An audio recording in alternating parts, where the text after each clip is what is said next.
नमस्कार। दोपहर विशेष में आपका स्वागत। मैं राहुल ओझा आपके साथ। पाकिस्तान के सैन्य प्रमुख फील्ड मार्शल आसिम मुनीर ने अमेरिका की धरती से भारत के खिलाफ परमाणु युद्ध की धमकी दी है। अमेरिकी राष्ट्रपति डोनाल्ड ट्रंप के पाकिस्तान की तरफ हाथ बढ़ाने के बाद से पाकिस्तानी फील्ड मार्शल आसिम मुनीर दूसरी बार अमेरिका के दौरे पर पहुंचे हैं और ये पहली बार है कि जब किसी पाकिस्तानी सैन्य प्रमुख ने इस तरह खुलेआम भारत को न्यूक्लियर अटैक की धमकी दी हो।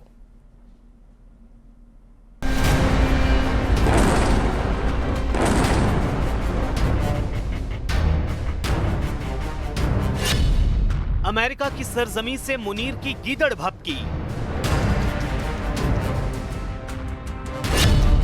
न्यूक्लियर अटैक से आधी दुनिया को उड़ाने की धमकी।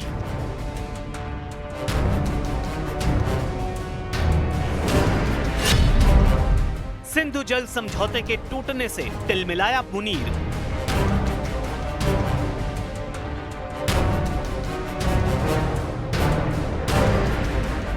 जब से अमेरिका के राष्ट्रपति डोनाल्ड ट्रंप ने पाकिस्तान के नए नवेले फील्ड मार्शल आसिम मुनीर को पुचकारा है, तब से उनकी भाषा में गजब का कॉन्फिडेंस आ गया है।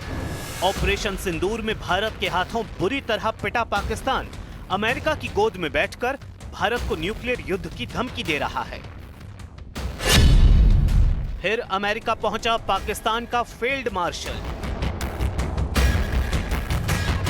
अमेरिका ने ऑपरेशन सिंदूर के बाद पाकिस्तान को उंगली क्या पकड़ाई, पाकिस्तान ने उसका हाथ ही पकड़ लिया।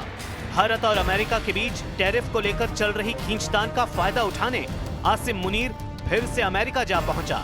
यही नहीं, अमेरिकी अधिकारियों के साथ जमकर तस्वीरें खिंचवाई जा रही हैं और भारत को कोरी धमकियां दी जा रही हैं। अमेरिका के आधिकारिक दौरे पर पहुंचे मुनीर ने न सिर्फ अमेरिकी राजनीतिक और सैन्य नेताओं से मुलाकात की, बल्कि पाकिस्तानी डायस्पोरा से भी संवाद किया। इसी दौरान एक प्राइवेट समारोह में मुनीर ने भारत को गीदड़ भभकी देने की कोशिश की। हम एक परमाणु संपन्न राष्ट्र हैं और अगर हमें लगे कि हम डूब रहे हैं तो हम आधी दुनिया को अपने साथ ले डूबेंगे।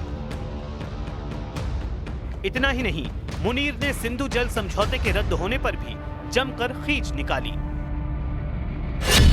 भारत का सिंधु जल संधि को निलंबित करने का फैसला 25 करोड़ लोगों को भुखमरी के खतरे में डाल सकता है।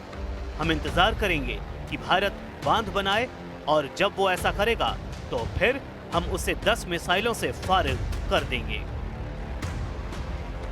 खास बात यह है कि जिस समारोह में मुनीर ने यह बयान दिया, वहां मोबाइल फोन या डिजिटल डिवाइस ले जाने की अनुमति नहीं थी और भाषण का कोई आधिकारिक टेक्स्ट भी जारी नहीं हुआ। मुनीर का अमेरिका दौरा पाकिस्तान और अमेरिका की कूटनीतिक और सैन्य रिश्तों के लिहाज से अहम माना जा रहा है, लेकिन मुनीर के इन बयानों ने चर्चा का रुख बदल दिया है, क्योंकि ये पहला मौका है जब अमेरिकी जमीन से किसी पाकिस्तानी सैन्य प्रमुख ने भारत के खिलाफ परमाणु युद्ध की खुली धमकी दी है। मुनीर के बयान पर अमेरिका में चुप्पी।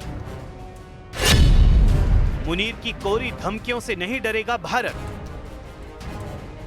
मुनीर की परमाणु युद्ध की इस धमकी पर अमेरिका की चुप्पी हैरान करने वाली है। जाहिर है मुनीर अमेरिका के इस रुख से काफी खुश है, लेकिन भारत इन कोरी धमकियों से जरा भी प्रभावित नहीं है। भारत पहले ही ऑपरेशन सिंदूर के जारी होने की बात कह चुका है। भारतीय थल सेना प्रमुख जनरल उपेंद्र द्विवेदी ने हाल ही में अगले युद्ध की तैयारी की बात कही है, जबकि air chief marshal AP Singh ने भी ऑपरेशन सिंदूर में पाकिस्तान के 5 फाइटर जेट और एक बड़ा विमान मार गिराने का दावा फिर से दोहराया है। Apart from these, the SAGW systems, mostly from, I'm talking about fighter aircraft are from S-400.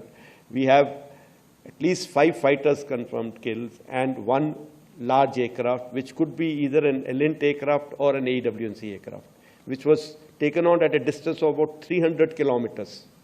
This is the actually largest ever recorded surface to air kill that we can talk about. And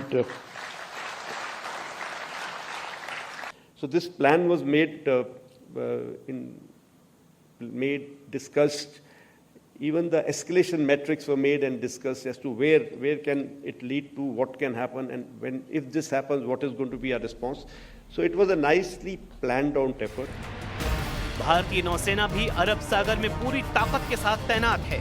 यानी मुनीर की धमकी से पहले ही भारत ने पाकिस्तान से निपटने की तैयारी पुख्ता कर ली है।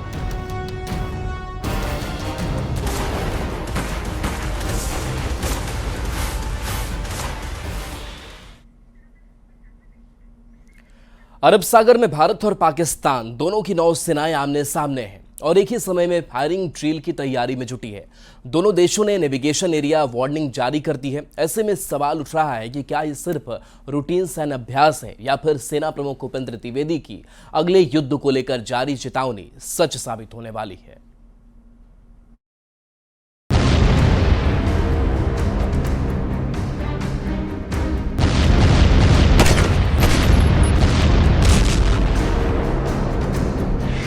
फिर गर्म हुआ अरब सागर का पानी।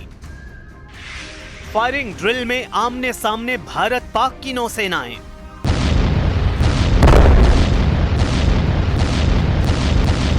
अरब सागर में तनाव चरम पर है।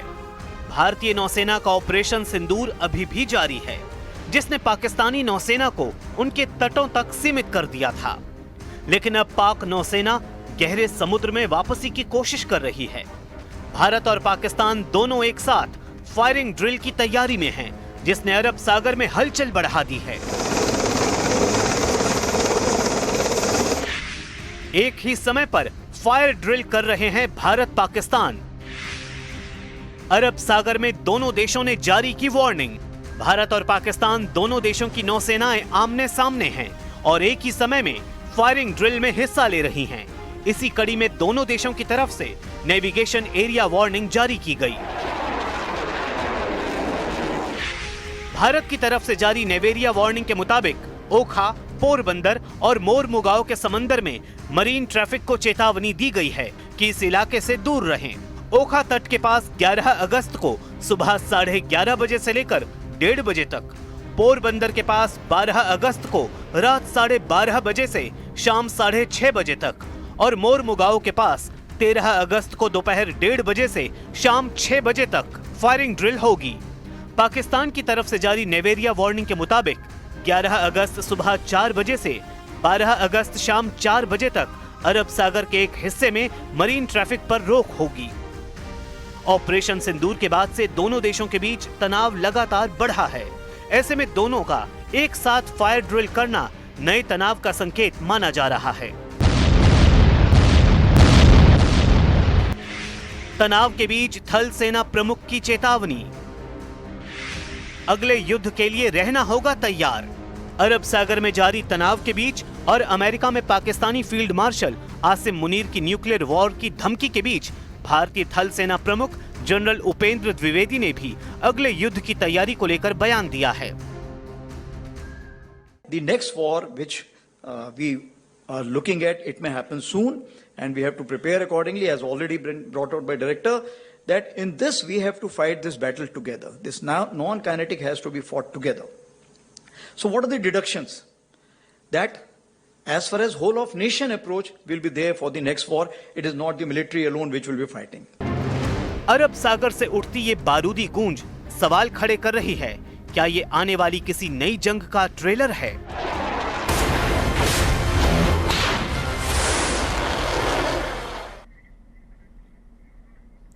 विपक्षी दलों के इंडिया गठबंधन के सांसदों ने बिहार में एसआईआर और कथित वोट चोरी के खिलाफ संसद भवन से ईसी तक मार्च निकाला। इस दौरान दिल्ली पुलिस ने इन्हें रोकने की कोशिश की तो विपक्षी सांसदों ने जमकर हंगामा काटा। इसके बाद पुलिस ने राहुल, प्रियंका, अखिलेश समेत विपक्ष के कई नेताओं को हिरासत में ले लिया। सभी सांसदों को संसद मार्ग पुलिस थाने ले जाया गया और कुछ देर बाद उन्हें पुलिस ने छोड़ दिया। ये रिपोर्ट दिखाते हैं।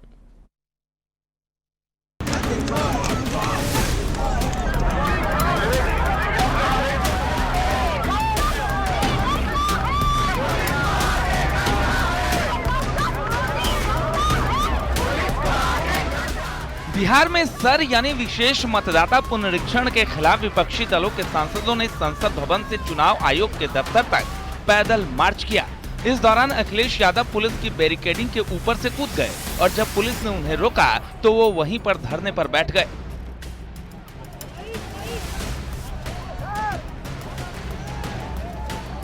इसकी वजह से तोड़ना पड़ा। ये देखिए, ये है, अगर ये वोट रोक रहे हैं और जनता का वोट रोक रहे हैं, तो हम जनता का वोट बचाने के लिए कूद रहे हैं। जनता का वोट बचे, इसलिए मैं चुनाव आयोग आया हूँ। कम से कम चुनाव आयोग उन पे कार्रवाई करे जिन लोगों ने वोट काटे हैं। प्रदर्शन के दौरान पुलिस ने राहुल गांधी, प्रियंका गांधी समेत कई विपक्षी नेताओं को हिरासत में ले लिया। एक्चुअली बात नहीं कर सकते हैं, रियलिटी ये है, क्योंकि सच्चाई देश के सामने है और ये जो लड़ाई है ये राजनीतिक नहीं है, ये कॉन्स्टिट्यूशन की लड़ाई है, कॉन्स्टिट्यूशन को बचाने की लड़ाई है, वन मैन वन वोट की लड़ाई है। इसीलिए हमें साफ प्योर वोटर लिस्ट चाहिए। एसपी सांसद डिंपल यादव ने कुंदरकी विधानसभा उपचुनाव को लेकर भी सवाल उठाए। जिस तरह सभी उपचुनावों में और चुनावों में भी देखने को मिला है कि ये वोट प्रतिशत जो बड़ा है, कुंदरकी विधानसभा का हम अभी ले रहे हैं कि जहाँ 77% बीजेपी वोट मिल रहा है, तो ये आखिरकार 77% बीजेपी वोट पहुंचा कैसे, ये अपने आप में दर्शाता है कि चुनाव आयोग आंखें मूंद कर बैठा हुआ है। कांग्रेस सांसद इमरान मसूद ने कहा कि लोकतंत्र को कुचला जा रहा है, वोटों की चोरी होकर सरकारें बन रही हैं।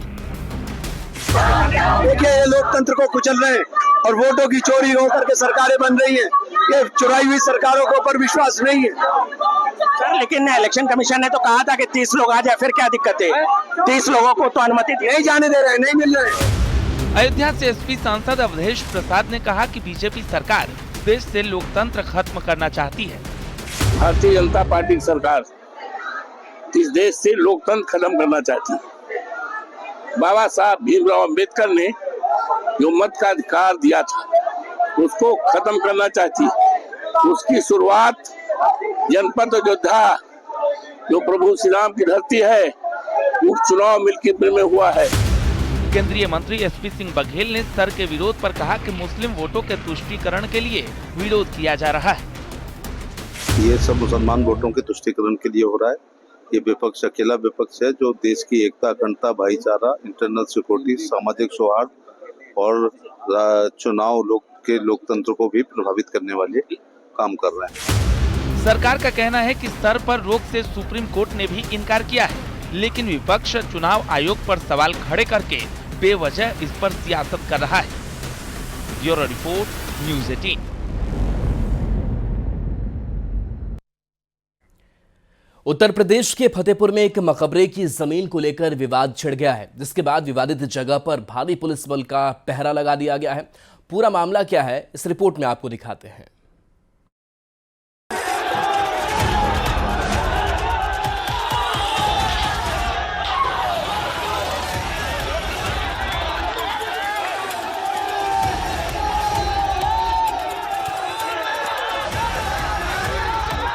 ये तस्वीरें यूपी के फतेहपुर की हैं, जहां मकबरे को लेकर विवाद ने ऐसा तूल पकड़ा कि प्रशासन के हाथ पांव फूल गए।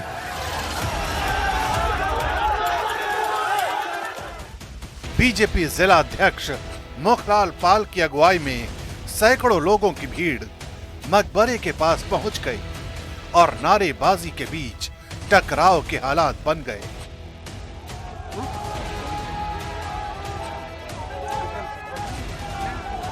हिंदूवादी संगठनों की मौजूदगी में हंगामा इस कदर बढ़ा कि खाकी वर्दी वाले भीड़ के सामने बेबस नजर आए।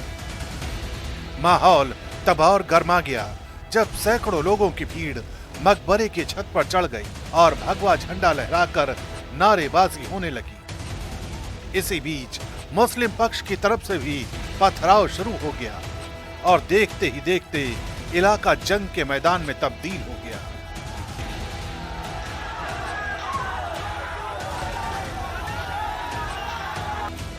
दरअसल इस पुराने मकबरे पर विवाद की नींव उस वक्त पड़ी जब बीजेपी के जिला अध्यक्ष मुखलाल पाल ने दावा किया कि ये मकबरा नहीं बल्कि ठाकुर जी का प्राचीन मंदिर है। उनका कहना है कि अंदर त्रिशूल और कमल का फूल मौजूद है जो किसी मकबरे में नहीं हो सकते।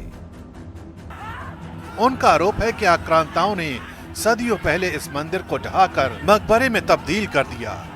इसी बयान के बाद हिंदूवादी संगठनों से जुड़े लोगों को इकट्ठा किया गया और उनसे मकबरे में पूजा अर्चना और आरती करने की अपील की गई। एहतियातन भारी पुलिस बल तैनात किया गया था, लेकिन भीड़ के आक्रामक रुख ने प्रशासनिक इंतजामों को धराशायी कर दिया। लोगों ने बैरिकेडिंग तोड़ी और सीधे मकबरे की दीवारों को लांघकर छत पर जा पहुंचे और तोड़फोड़ शुरू कर दी।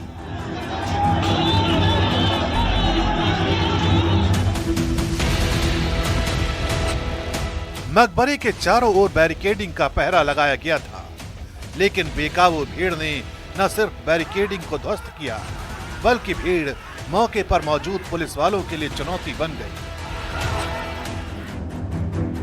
फतेहपुर का ये मामला अब सिर्फ एक धार्मिक विवाद नहीं रहा, बल्कि सियासी रंग भी ले चुका है। बीजेपी के नेता के दावे के बाद स्थानीय संगठनों की नजर यहां टिक गई है। यही वजह है कि प्रशासन के लिए दोहरी चुनौती बन गई है।